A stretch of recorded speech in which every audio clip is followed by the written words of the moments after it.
Hi there. What we're going to do today is we're going to look at making a fire.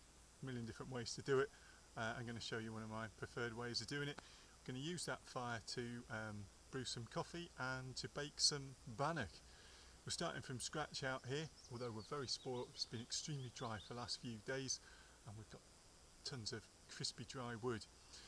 Because we're not going to be needing anything thick and heavy, tools of choice, wood-wise, tools of choice to date are tomahawk. It's a great summertime bushcraft tool, light, easy to carry, very easy to use, nice and accurate.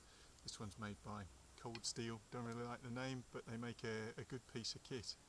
And bucksaw, made this one myself, loads of tutorials on YouTube for how to do that. This one's mine, perhaps a little bit heavy, but she does the job.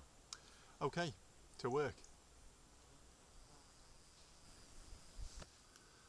Okay, wee bit of work later. We have the area in which I'm going to light the fire. I've peeled off the moss and replace that when we're done. Primary grade of kindling, thin wispy stuff with some sort of pencil and matchstick thrown in. This is our finger thick wood, which will go on next. This is the rounds which we cut earlier and I cracked up with the tomahawk. Note to self, should have been pretty obvious. This stuff's quite knotted. It was tough chopping it up. Tomahawk's just not up to the job. It's a forest axe job, I suppose. Right down here, probably see in the picture, I've laid out 4 of the rounds. That's going to be the base of the fire. It's fairly crucial. That's going to give us our ember bed, which is going to be very useful for what we're doing next. Okay, let's get a lit.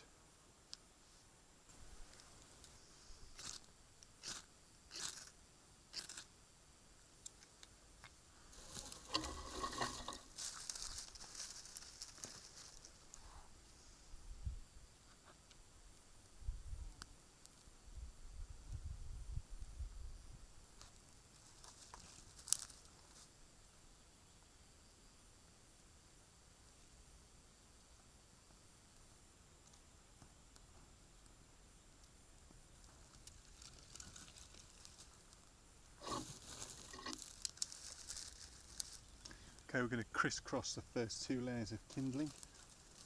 And that's obviously going straight up, no problem there at all.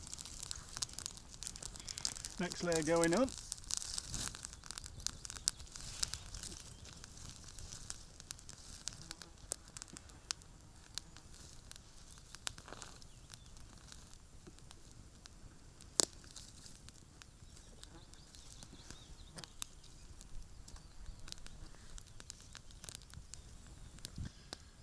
Okay, while the fire's reducing down to embers, or while it's building some good embers for us to do our baking on, we're going to get our bannock ready.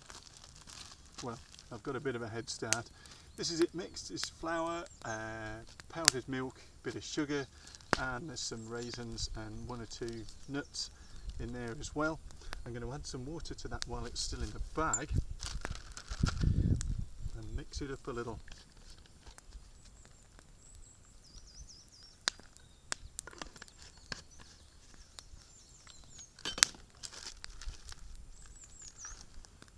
Drop too much in there.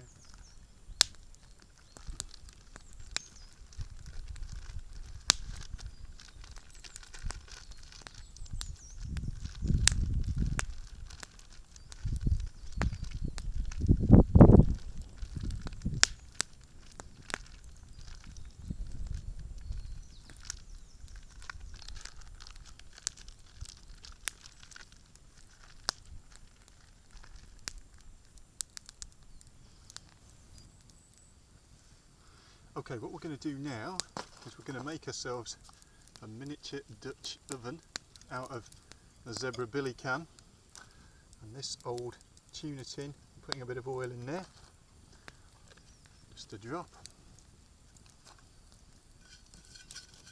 Grease it round, watch the edges because they're sharp on this tin.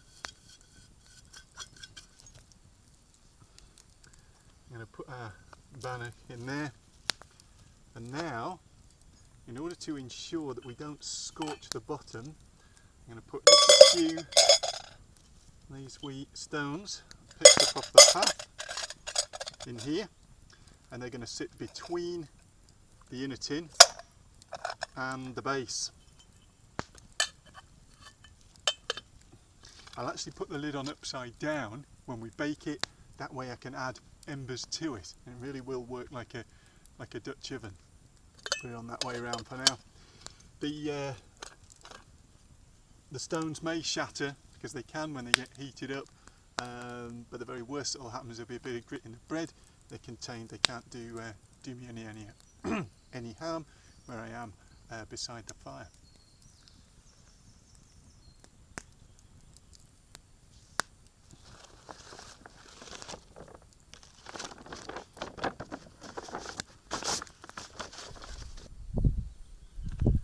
Okay, time to rake out the coals. I'm going to put the bannock on.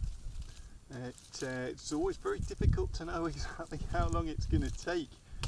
Hard to time stuff cooking on a fire, but I'm reckoning anywhere between 8 and 12 minutes.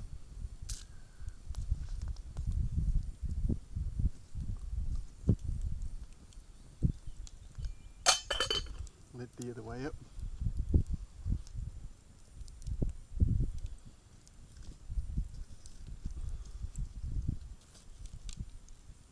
Let's get a bit of stuff on here. And notice I'm leaving the fire burning at the other end. Going to need that for doing our coffee.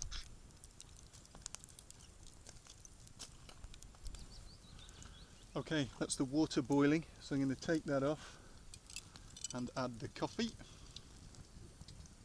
IKEA pot grippers, absolutely brilliant these are. IKEA, what am I talking about? Trangia. These.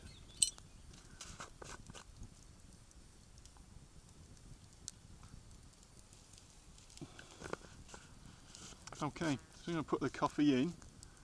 I'm going to return it to the heat and bring that back to the boil. Won't take long now. There it goes. Just give it a minute like that and we'll take it off.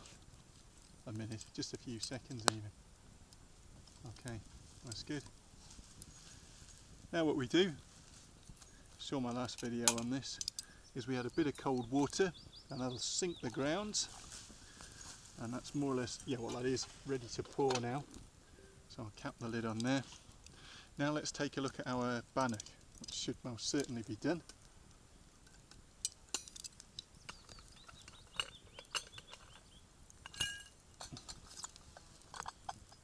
Okay, there she is. That's not looking too shabby at all. I'll pop it out and we'll see what we've got.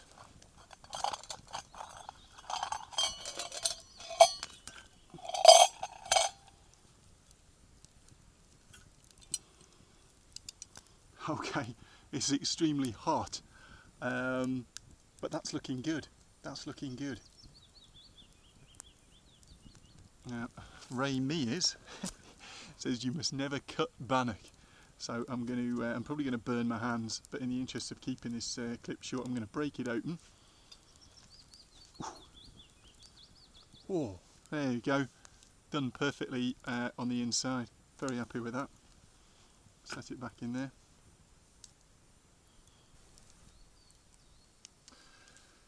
Okay, well that's been coffee and bannock out here in the trees. It's taken a bit of doing, but it's worked. I'm quite pleased with the results. All it remains now is to enjoy this and then obviously clear up the site responsibly. We're going to leave it as we found it.